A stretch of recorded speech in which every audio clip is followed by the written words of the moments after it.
Hello. Good day sa inyong lahat.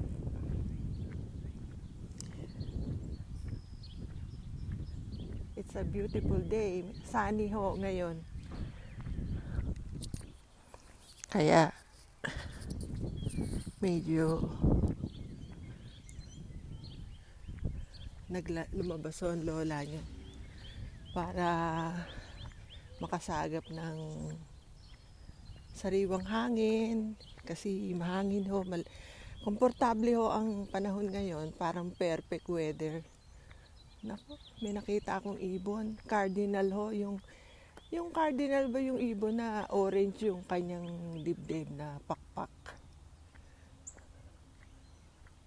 Hindi niyo siya mahahalata kasi ang kulay ng puno kulay orange din. Ayan. Ewan ko kung makikita niyo yan. Ang ganda.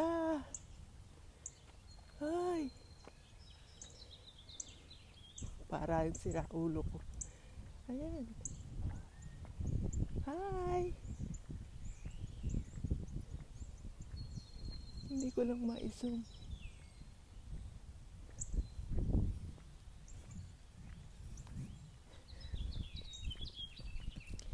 Kasi spring na ho dito sa US at saka sa Canada.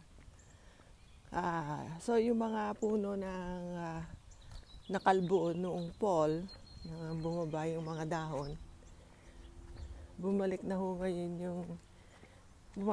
yung mga leaves. Kaya ho yan ang nakikita nyo. Hello.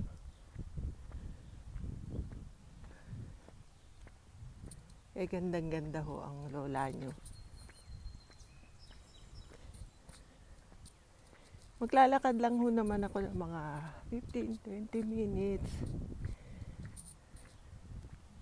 para makasagap ho ng init ng araw.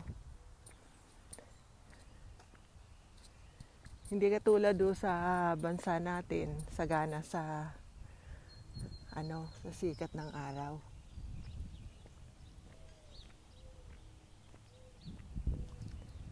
Ay, sarap po ng hangin. Yan ho ang aking morning what do you call this? Routine. Maglakad.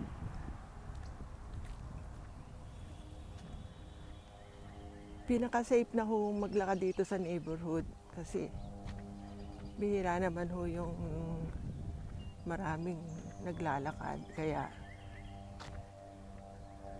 hindi ho kayo mag-iisip na kailangan pang mag-face mask.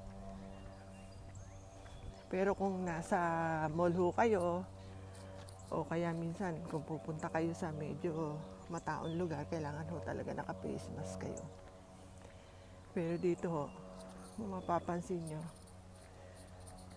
napaka konti naman ho ng mga lumalabas ng katulad ng mamang yun, nakasalubong ko, naglalakad siya. Yan lang ho yung mga kwento ko.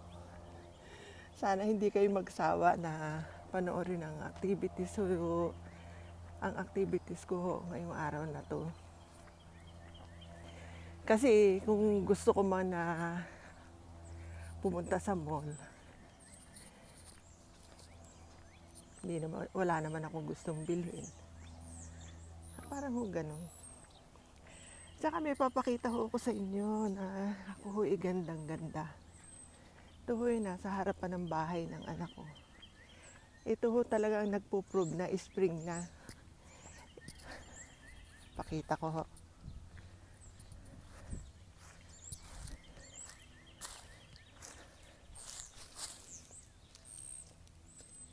Kita nyo yan?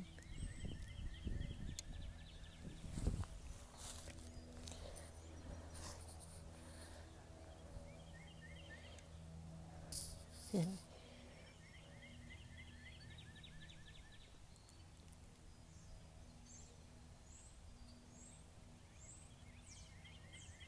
Sana na sana na-capture ng ano ko kasi pag dito ako, medyo madilim ang kuha ko eh. Punta kaya ako dito.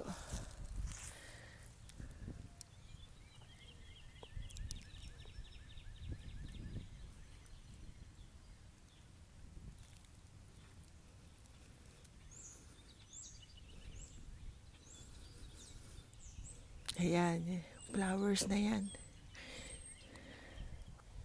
Sa harapan mismo ho ng bahay ng anak ko.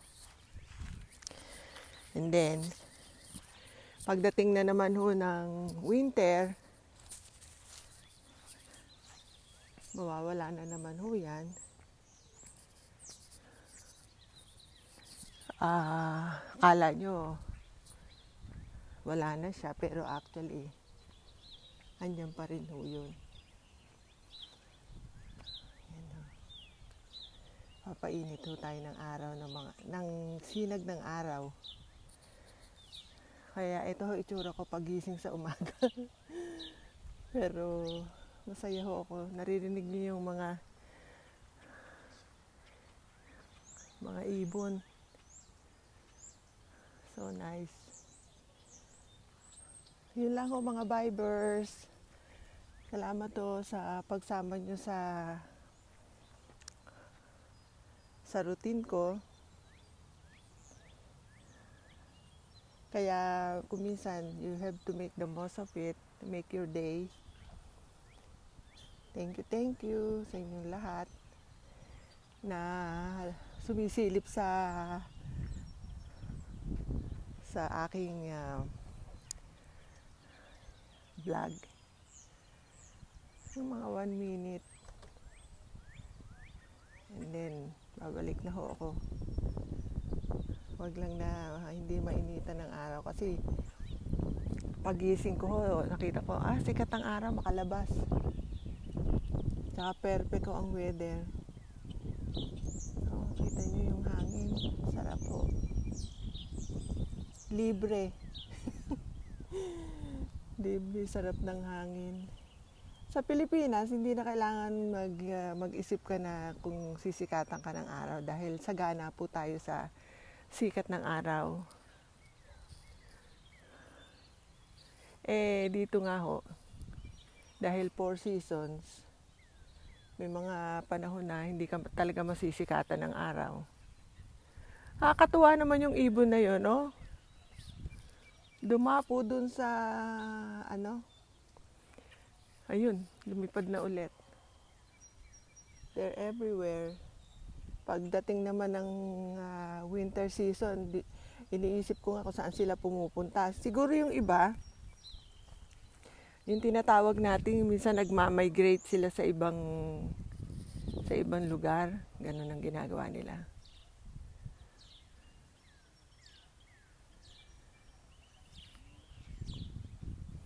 Hanggang dito na lang ho mga vibers ko.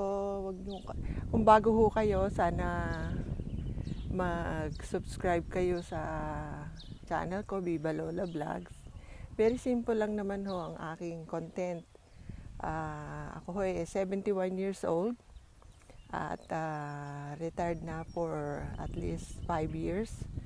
At ganito po ang ginagawa natin, lalo na po ngayong meron pa rin tayong pandemic na kailangan po talagang mag-ingat tayo. Makagawa tayo ng mga bagay na hindi tayo maiinip. Yung tayo magiging masaya. Maging masaya kung saan man tayo nandoon.